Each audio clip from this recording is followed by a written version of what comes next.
जी से निवेदन करूंगा वह अपना वक्तव्य प्रदान करें।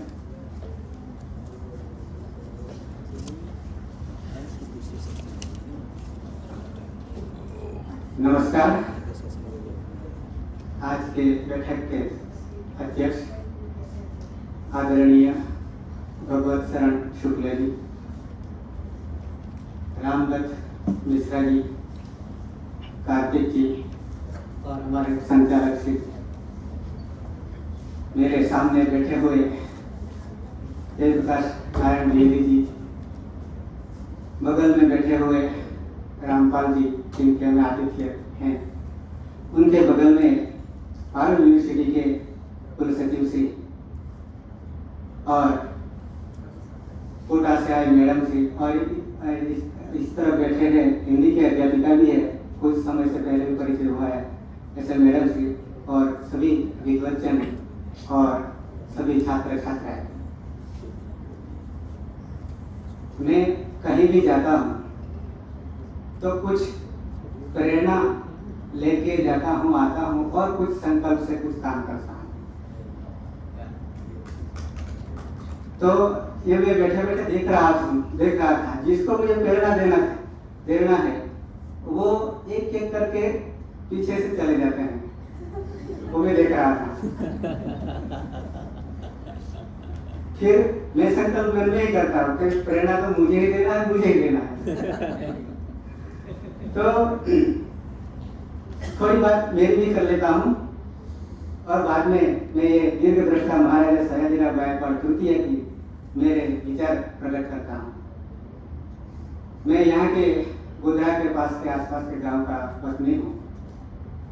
32 साल से पढ़ा रहा हूँ पाटन में और मैंने पहले संकल्प किया था पढ़ते समय कि जब तक कोई कमाई नहीं हो जाती, नौकरी नहीं मिलती, तब तक शादी नहीं कर।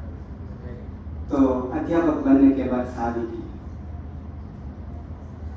तो शादी मेरे छोटे भाई अनपढ़ थे, वो कर ली थी, लेकिन मैं अध्यापक बन गया तो परंपरा से शादी हुई। तब मेरी पत्नी वो मेरे पास आई तो 8वीं पास होकर छोड़ गई थी, शिक्षा छूट गई थी। बाद में मैंने पढ़ाना शुरू किया और 2015 से वो भी अध्यापिका है संस्कृत में, यहाँ से सिंगवड़ दाहोद जिले में। मेरे से अभी मेरे से लायकात अधिक है और बाद में पढ़ाते पढ़ते 2 लड़के, इसमें बड़ा लड़का वो भी केमिस्ट्री में अध्यापक है दाहोद कॉलेज में। और अभी मैं छात्र ही हूँ, कहीं भी जाता हूँ। जैसे 1 महीने से पहले मैं गया था इंदौर, तो भगवत शरण जी मिल गए, तो अभी भी मैं इनके शरण में ही हूँ। वो मेरी प्रेरणा मिलती है, कुछ स्वीकारता हूँ। और अभी भी छात्र इसलिए हूँ कि कोरोना काल में 30 साल पढ़ाने के बाद भी मेरा शास्त्र तो दर्शन था, वेदांत था, लेकिन झूम पे पुष्पा दीक्षित जी के कुछ लेक्चर मैंने सुना और बाद में मैं भी पढ़ने शुरू कर दिया व्याकरण शास्त्र। और पढ़ते पढ़ते दृढ़ करने के लिए मैं अभी पढ़ा रहा हूँ छात्रों को व्याकरण। तो अभी YouTube पे मेरा 2000 से ज्यादा मेरा लेक्चर है व्याकरण के, गुजराती में है, बाद में मैं हिंदी में करूंगा और बाद में संस्कृत में करूंगा। ये मेरा संकल्प है। यहाँ आकर मुझे ये प्रेरणा मिली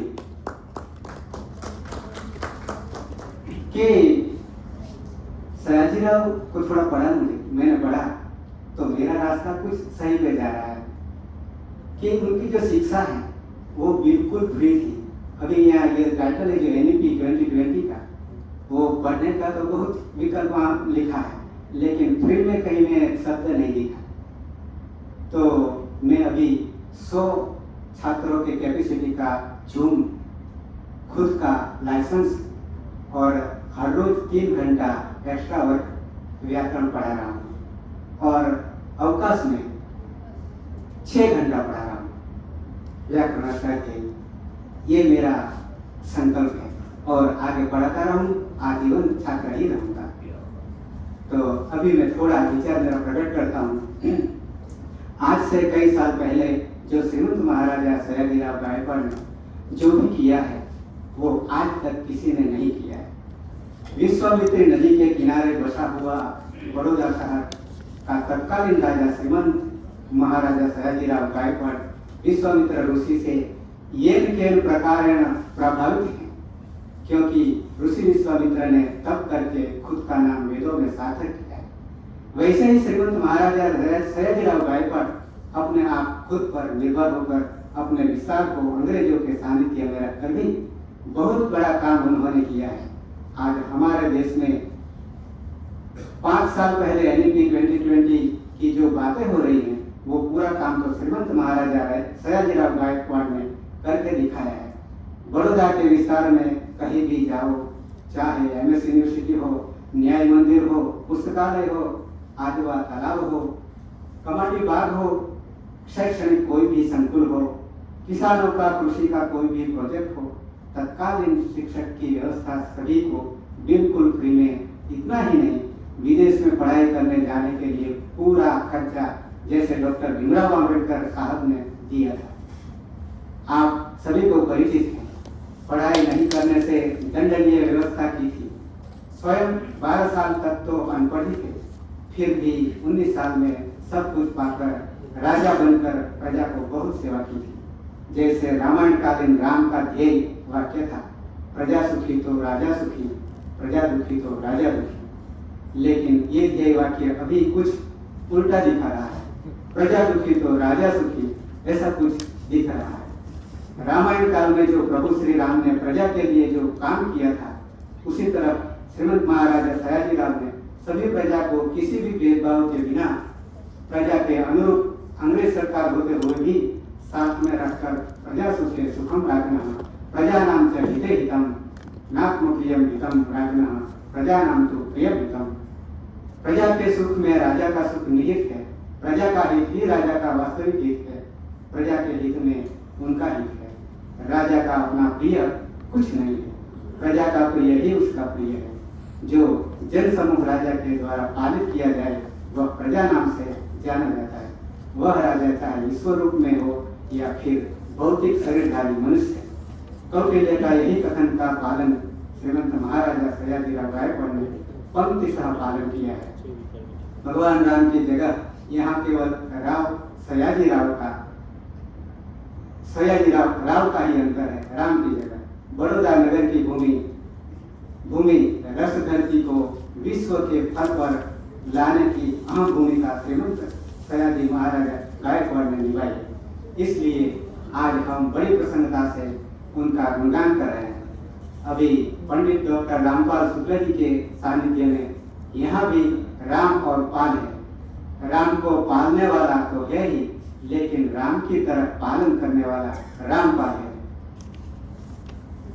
मुझे ज्ञात है उन्होंने रामपाल जी ने भी शुरुआत में प्रजा के हित के लिए अलग वैदिक परंपरा के साथ पाठ्यक्रम आदि की अलग व्यवस्था की थी।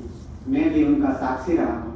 आज वो पूरे दुनिया में प्रसिद्ध हैं या हो गए हैं, क्योंकि उनके एक शिष्य ने अमेरिका में विदेश में रहते हुए यहाँ उनको इस संस्था को 50 लाख रुपये की धनराशि देकर उनके भवन को विस्तार किया है। तो ये परंपरा श्रीमंत महाराजा सयाजी राव गायकवाड़ से लेकर युगांत पर्यंत तक चली है और बहुत फूले फाले हर साल हमारे ये विद्वजनों को सज्जनों को बुलाते रहिए और ज्ञान का विकास करते रहिए। इति शुभम विरमामि च। नमस्कार, धन्यवाद।